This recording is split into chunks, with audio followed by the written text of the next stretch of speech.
¿Sabías que el rey Salomón, famoso por su incomparable sabiduría, también fue uno de los hombres más ricos de todos los tiempos? Pero, ¿de dónde provino esta impresionante fortuna? ¿Fue fruto de su ejemplar gobernanza, acuerdos comerciales estratégicos o había algo más escondido bajo el polvo de la historia? Durante siglos, las legendarias minas de Salomón han estado rodeadas de misterio. Historiadores, arqueólogos e incluso exploradores aficionados aún debaten. ¿Realmente existieron o son solo un mito fascinante? Hoy nos sumergiremos en esta intrigante historia. Prepárate para descubrir los secretos detrás de la riqueza de Salomón, desentrañar el enigma de las minas de oro y entender qué nos cuentan los hallazgos arqueológicos sobre este extraordinario período. ¿Quién fue Salomón? Salomón, el tercer rey de Israel, hijo de David y Betsabé, es uno de los personajes más fascinantes de la historia antigua. Gobernó durante aproximadamente 40 años, alrededor del siglo X a.C., en un período conocido como la Edad de Oro de Israel. Esta época se caracterizó por la estabilidad política, la expansión territorial y una economía próspera. Pero, ¿fue esa prosperidad construida solo con sabiduría y diplomacia, o había fuentes de riqueza tan vastas que hasta hoy generan debates entre arqueólogos e historiadores? Sabiduría y gobernanza. La sabiduría de Salomón es ampliamente mencionada en la Biblia, descrita como un don otorgado por Dios, según las Escrituras. Su habilidad para resolver disputas y tomar decisiones estratégicas no solo consolidó su posición como líder, sino que también atrajo respeto y admiración de líderes extranjeros. Esta reputación abrió puertas a alianzas y asociaciones comerciales muy lucrativas. Un reino de abundancia. La Biblia y otros textos históricos describen un reino de abundancia.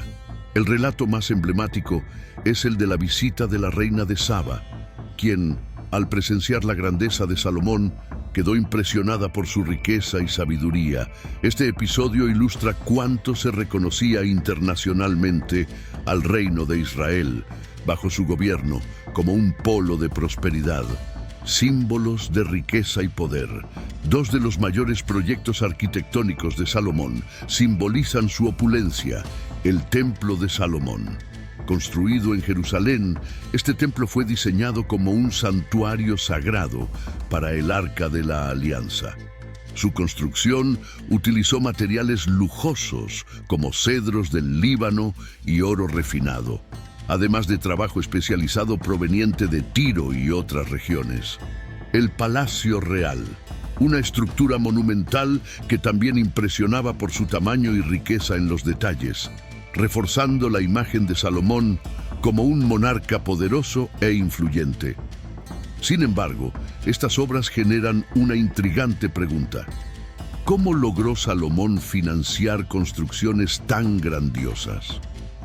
Para responder a esta interrogante, necesitamos explorar teorías que van más allá de los textos tradicionales y examinar pistas dejadas en las arenas del tiempo. Fuentes tradicionales de ingresos. Los textos bíblicos sugieren que Salomón obtuvo gran parte de su riqueza a través de tributos e impuestos.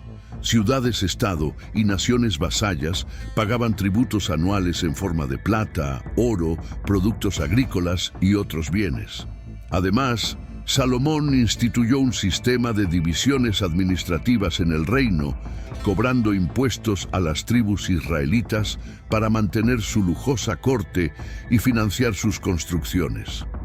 ¿Pero será que esto explica completamente la magnitud de su fortuna? Muchos estudiosos creen que había algo más. Posibles fuentes adicionales de riqueza: comercio internacional.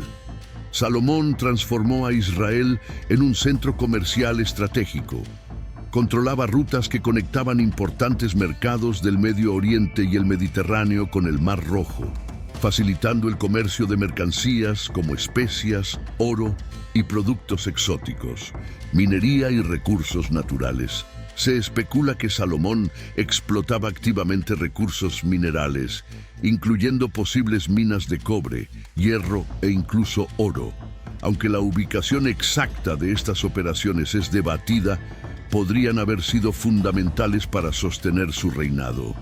El enigma de las minas. Y así volvemos a la pregunta inicial.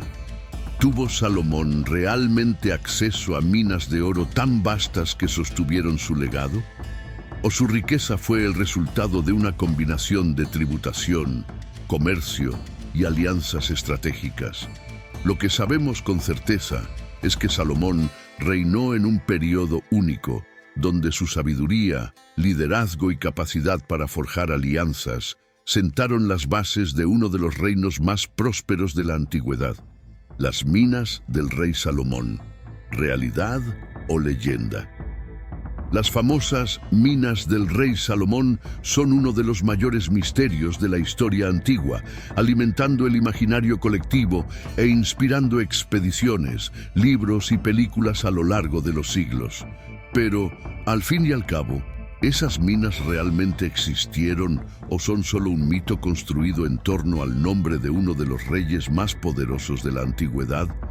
El concepto de las minas de Salomón cobró fuerza durante el siglo XIX, cuando el escritor H. Rider Haggard publicó la novela Las minas del rey Salomón en 1885. La obra, aunque ficticia, capturó el interés global por la riqueza legendaria del rey bíblico y dio inicio a una ola de expediciones en busca de las misteriosas minas. No obstante, mucho antes de la novela de Haggard, las escrituras bíblicas ya mencionaban fuentes de riqueza asociadas al reinado de Salomón. En especial, la Biblia habla de la tierra de Ofir, descrita como un lugar de donde el rey obtenía vastas cantidades de oro, madera preciosa y piedras valiosas. ¿Dónde estaban las minas? La ubicación de las supuestas minas de Salomón sigue envuelta en incertidumbre, con varias teorías propuestas a lo largo de los años. Sur de Israel y desierto de Arabá. Arqueólogos han explorado áreas en el sur de Israel, particularmente en Timna, en el desierto de Arabá. Allí se han encontrado vestigios de minas de cobre que datan del período en que Salomón habría reinado. Aunque el cobre no es oro, su extracción era extremadamente valiosa en esa época, ya que se usaba para fabricar herramientas, armas y adornos. Algunos estudiosos sugieren que estas operaciones podrían haber sido parte de un sistema más amplio, donde el cobre se intercambiaba por oro en rutas comerciales secretas. ¿Sería este el verdadero secreto detrás de la riqueza de Salomón? Estas minas podrían haber contribuido significativamente a la economía del reino. Ofir, un lugar misterioso. La Biblia menciona Ofir como una tierra rica en oro y otros recursos preciosos. Sin embargo, su ubicación exacta es un misterio. Pero, ¿y si Ofir no fuera un lugar fijo, sino una red de territorios que Salomón dominaba con habilidad estratégica? Algunas pistas recientes plantean esta fascinante hipótesis. Varias teorías sugieren que Ofir podría haber estado en Arabia Saudita, en la región de Sudán, o incluso en la India, lugares que tenían rutas comerciales bien establecidas en el mundo antiguo. África y más allá, otros estudiosos especulan que las minas podrían haber estado en regiones de África, como la actual Etiopía o Zimbabue. Esta hipótesis ha ganado fuerza debido a vestigios arqueológicos de antiguas operaciones mineras a gran escala en esos lugares, además de conexiones comerciales antiguas con Oriente Medio. Evidencias arqueológicas. ¿Qué sabemos hasta ahora? En los últimos años, los hallazgos en Timna han aportado nuevas perspectivas sobre el enigma de las minas. Investigadores han identificado estructuras antiguas, como hornos de fundición, herramientas y restos de alimentos que indican que el lugar albergaba una operación minera altamente organizada. Datación. El análisis de carbono 14 reveló que estas minas se utilizaron durante el siglo X a.C., coincidiendo con la época atribuida al reinado de Salomón. Logística y organización. Las evidencias muestran que las minas eran administradas por una sociedad avanzada, capaz de movilizar grandes equipos de trabajadores, gestionar suministros y transportar materiales valiosos. A pesar de esto, no hay ninguna inscripción o artefacto que vincule directamente estas minas al rey Salomón, dejando abierta la cuestión. Las minas como metáfora. Algunos historiadores argumentan que las minas de Salomón podrían ser una metáfora del poder comercial y económico de su reino, en lugar de una referencia literal a minas de oro u otros metales preciosos. El control de rutas comerciales lucrativas, la recaudación de tributos de naciones vasallas y las alianzas estratégicas con reinos vecinos podrían haber sido las verdaderas minas que sustentaron su riqueza. Leyenda o realidad. Aunque las evidencias arqueológicas no han probado la existencia de minas de oro directamente vinculadas a Salomón, los vestigios encontrados en Timna y otras áreas sugieren que el reino de Israel tenía acceso a importantes recursos naturales. Si estas operaciones mineras pertenecían o no a Salomón, sigue siendo una cuestión abierta. Los secretos de los acuerdos comerciales de Salomón. Salomón no era solo un líder sabio y justo, también era un estratega económico brillante. Su capacidad para negociar acuerdos y establecer rutas comerciales eficientes transformó a Israel en uno de los centros económicos más importantes de la antigüedad. El matrimonio diplomático con Egipto. Uno de los primeros pasos de Salomón para fortalecer su posición económica fue casarse con la hija del faraón de Egipto. Este matrimonio no solo fue una alianza política, sino que también abrió puertas para un comercio mutuamente ventajoso, rutas comerciales seguras. Egipto era uno de los imperios más poderosos de la época, controlando rutas comerciales críticas entre el Mediterráneo y el Mar Rojo. Con la alianza, Salomón aseguró el tránsito seguro de mercancías israelitas por estas rutas. Productos exclusivos.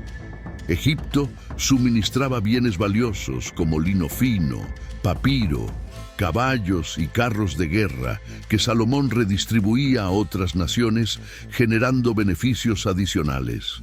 El control de rutas comerciales estratégicas. Israel, bajo el reinado de Salomón, estaba estratégicamente ubicado entre África, Asia y Europa, un punto de convergencia natural para el comercio de la antigüedad. Salomón aprovechó esta ventaja geográfica para establecer y controlar rutas comerciales lucrativas. El Mar Rojo como principal ruta. Salomón fortaleció la infraestructura que conectaba Jerusalén con el puerto de Ezión-Geber, actual Golfo de Acaba. Este puerto era una salida crucial para el comercio marítimo en el Mar Rojo, conectando Israel con regiones ricas como Arabia, África Oriental e India. Comercio terrestre. Además de las rutas marítimas, Salomón gestionaba el comercio terrestre conectando ciudades de Oriente Medio. Caravanas traían especias, sedas y piedras preciosas del Oriente que se negociaban en mercados controlados por Israel. La flota comercial con Hiram de Tiro. Otro hito de los acuerdos comerciales de Salomón fue su alianza con Hiram, rey de Tiro. Esta alianza trajo beneficios mutuos y amplió el alcance del comercio israelita. La flota naval. Según relatos bíblicos, Salomón y Hiram mantenían una flota conjunta que navegaba regularmente hasta Ofir, un lugar legendario conocido por su abundancia de oro, plata, piedras preciosas, sándalo y marfil. Experticia fenicia. Hiram, cuyo pueblo fenicio era reconocido como maestro en construcción naval y navegación, aportaba los barcos y la experiencia técnica, mientras Salomón contribuía con recursos y acceso a las rutas terrestres. Esta colaboración consolidó una red comercial que conectaba el cercano Oriente con partes distantes del mundo conocido, trayendo recursos valiosos que no eran accesibles directamente para Israel. Productos comerciales y ganancias. Los bienes que pasaban por las manos de Salomón eran variados y de gran valor. Entre los más notables se encontraban oro y plata, obtenidos de tributos, comercio con Ofir y otros territorios, especias y perfumes. Usados con fines religiosos y de lujo, tenían una alta demanda en todo el mundo antiguo. Madera de cedro y ciprés. Suministrada por Hiram de Tiro, se utilizaba en la construcción de edificios monumentales, como el Templo de Salomón. Caballos y carros de guerra, importados de Egipto y revendidos a otros reinos, especialmente los del creciente fértil. La diplomacia económica de Salomón. Además de los acuerdos comerciales directos, Salomón era hábil en usar la diplomacia para fortalecer su posición. Estableció alianzas que no solo garantizaban la paz, sino también promovían el flujo de riquezas hacia Israel. Tributos de naciones vasallas. Países vecinos como Edom, Moab y Amón pagaban tributos regulares a Salomón a cambio de protección o como resultado de su sumisión al reino de Israel. Embajadas y regalos diplomáticos. La visita de la reina de Sabá es un ejemplo clásico de cómo Salomón utilizaba su reputación para atraer regalos lujosos y fortalecer lazos comerciales con otros reinos. Impacto en el reino de Israel. Los acuerdos comerciales de Salomón transformaron a Israel en una potencia económica capaz de financiar construcciones monumentales, mantener una corte lujosa y atraer recursos de todo el mundo conocido. Su estrategia comercial no solo trajo riquezas materiales, sino que también consolidó el prestigio de Israel como un reino influyente y respetado. Sin embargo, algunos sugieren que esta intensa explotación económica, combinada con altos impuestos, pudo haber sembrado las semillas del descontento que tras su muerte llevó a la división del reino. ¿Qué sabemos hoy? El misterio de las riquezas de Salomón sigue fascinando a historiadores, arqueólogos y exploradores modernos. Aunque el impacto de su reinado es ampliamente reconocido, las evidencias materiales que vinculen directamente su fortuna con las legendarias minas siguen siendo esquivas. Pero, ¿qué nos revela hasta ahora la ciencia y la arqueología? Las excavaciones en Timna, un centro industrial de la antigüedad. En los últimos años, los descubrimientos en el valle de Timna, en el desierto de Arabá, han aportado nuevas perspectivas sobre el periodo del reinado de Salomón. Este lugar, conocido por sus vastos depósitos de cobre, ha sido objeto de investigaciones que revelan una operación metalúrgica avanzada para la época. Estructuras antiguas. Los arqueólogos han encontrado hornos, moldes y herramientas utilizadas para la fundición de cobre. Estos vestigios muestran que el lugar era un centro productivo sofisticado, capaz de sostener una economía basada en la minería y el comercio. Datación y cronología.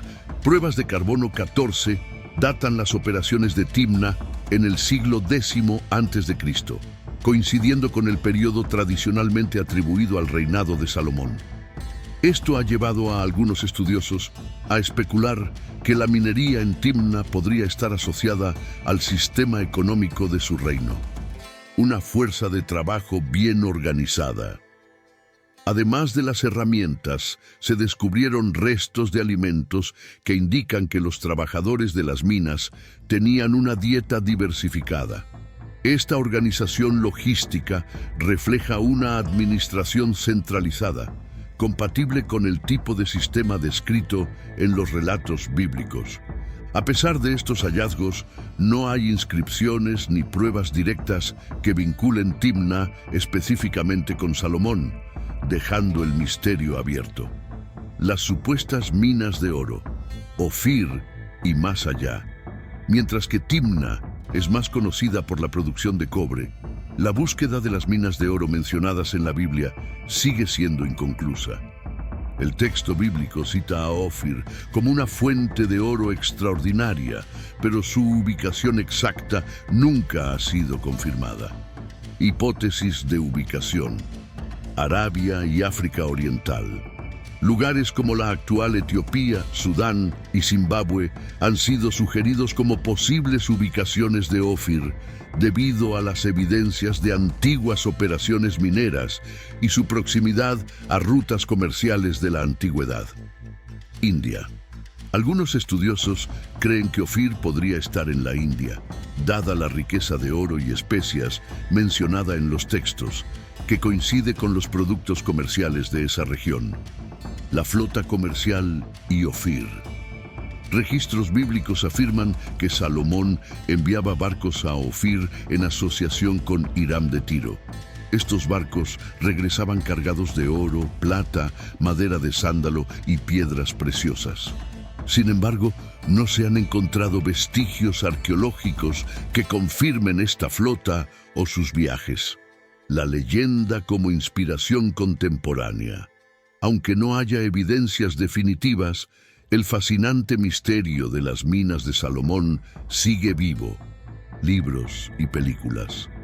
Obras como Las minas del rey Salomón, de H. Rider Haggard, perpetuaron la idea de Salomón como un rey con acceso a riquezas inigualables.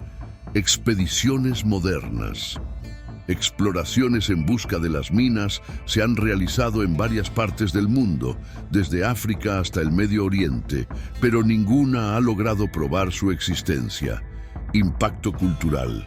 La leyenda de las minas no solo es una búsqueda de riquezas, sino también un símbolo de la intersección entre historia, mito y fe. ¿Qué está claro hoy? Aunque los relatos bíblicos y los hallazgos arqueológicos sugieren que el reino de Salomón era un centro de riqueza y poder, no hay pruebas directas de que existieran minas exclusivamente dedicadas a él. La riqueza de Salomón probablemente resultó de una combinación de factores, incluidos tributos, comercio y posiblemente la explotación de recursos minerales. Sin embargo, la ausencia de pruebas no elimina la posibilidad de que nuevos descubrimientos en el futuro puedan arrojar más respuestas sobre este fascinante periodo de la historia antigua. ¿Y tú? ¿Crees que las minas de Salomón realmente existieron o son solo un mito bien contado? Deja tu opinión en los comentarios. ¿Has oído hablar de algún hallazgo arqueológico relacionado con esta historia? Compártelo con nosotros.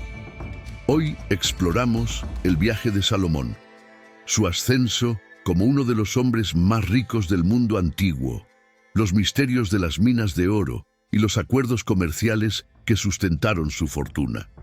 Aunque las evidencias arqueológicas aún no confirmen la existencia de las legendarias minas, la historia sigue fascinando al mundo. Si te gustó este viaje al pasado, suscríbete al canal para más misterios y curiosidades sobre el mundo antiguo. Nos vemos en el próximo video.